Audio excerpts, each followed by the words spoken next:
Okay, so you want to be a more confident English speaker, right? Who doesn't, right? It's like a goal for so many of us. And you know what?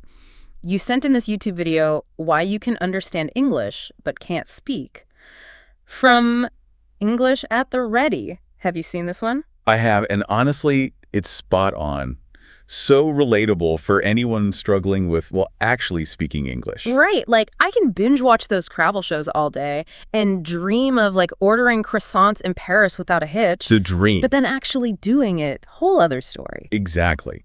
And this video really nails why that is. It breaks down why we can understand so much more than we feel like we can say. It's kind of frustrating. Super frustrating. And to explain it, they use this whole gym analogy. What do you think about that? I thought it was pretty clever. Oh, it's classic for a reason. Just like, think about it. You wouldn't walk into a gym and just, boom, bench press 200 pounds without ever lifting before. No way. Exactly. Right. You have to build those muscles, right? Yeah. Consistency and all that. And language is the same way. It's a skill. You don't get fluent just by absorbing grammar rules. It's like less about the textbook and more about getting those reps in. Right? Exactly. That active use, even if it feels awkward at first. So true. Awkward is an understatement sometimes. And speaking of awkward, the video really gets into that whole feeling of being self-conscious, nervous when you're starting out. Did you ever feel that way? Oh, are you kidding? Yeah. All the time. It's so normal. It's like you're putting yourself out there in this new language, feeling vulnerable. Totally. It can be super intimidating, especially at the beginning.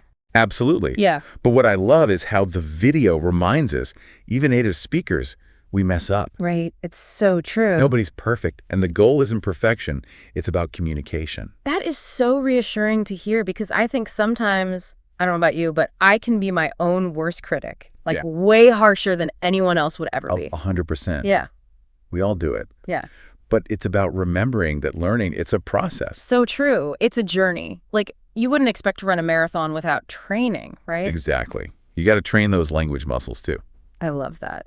Okay, so the big question, how do we go from understanding to actually speaking more confidently? Because it's one thing to know the theory, right? But putting it into practice. That's where the magic happens. But it's also where a lot of people get stuck.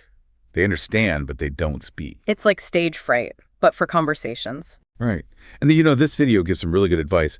One thing that stood out to me, embracing those mistakes. Yes. Mistakes are inevitable. They're part of the process. They're how we learn. Exactly. They're like guideposts, They show us where we need to adjust and improve. I love that. It's like instead of fearing mistakes, we should be like, bring it on. Show me what I need to work on. Yes, that's the spirit. And this ties into another important point the video makes.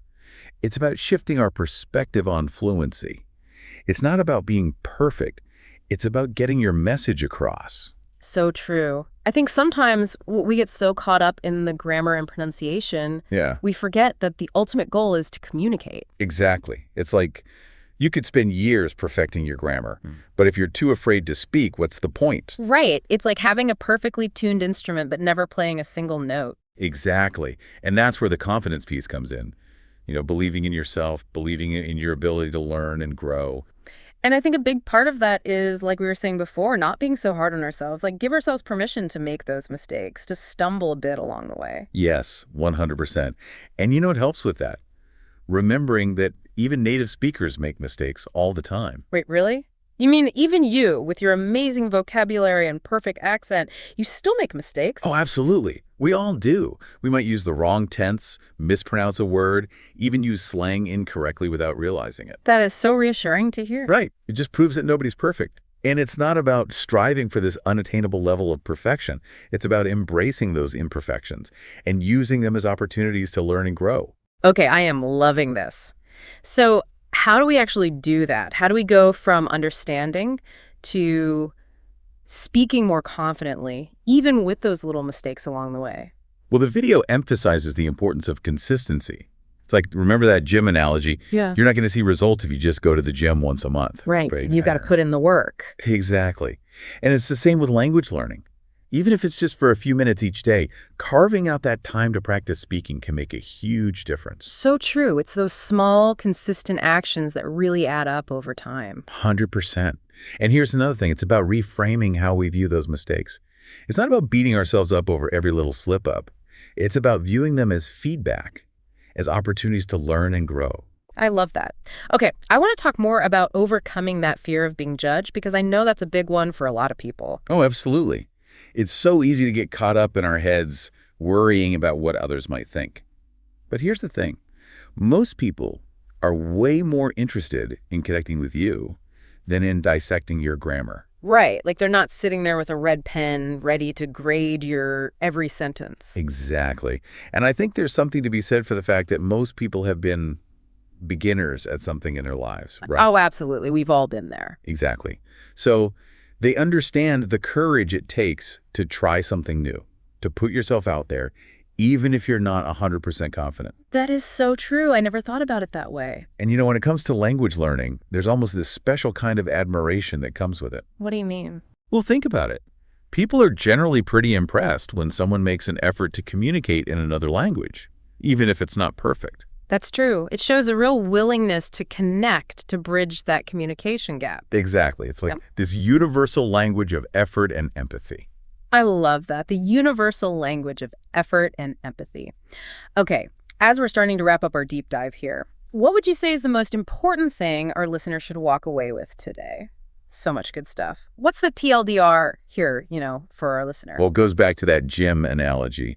You want to get better at speaking English. Gotta hit the gym. Right. Got to work those muscles. Okay, so our listeners fired up. They're ready to hit the language gym. What's one workout, one small thing they can do today to get started? Oh, that's easy.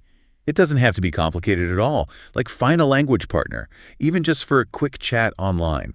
Or you know what? Record yourself speaking English. Oh, yeah. Just for a couple minutes. Get those words out. Just get used to hearing yourself even. Right. Or even think about your day in English as you're doing things like, okay, I'm making dinner now. I'm walking the dog. His name is. Exactly. Little things, but it all adds up. Make it a habit. Exactly. And don't worry about perfect. It's about progress. Progress, not perfection. I love it. All right, listener, you got this. Don't be afraid to mess up. Those mistakes, they're good. They're helping you. And you're not alone. Celebrate the wins, even the small ones. And hey, there are so many people out there who are excited to hear what you have to say. Keep learning, keep practicing, and we'll catch you on the next deep dive. Awesome. So well said. Until then, keep that language love alive.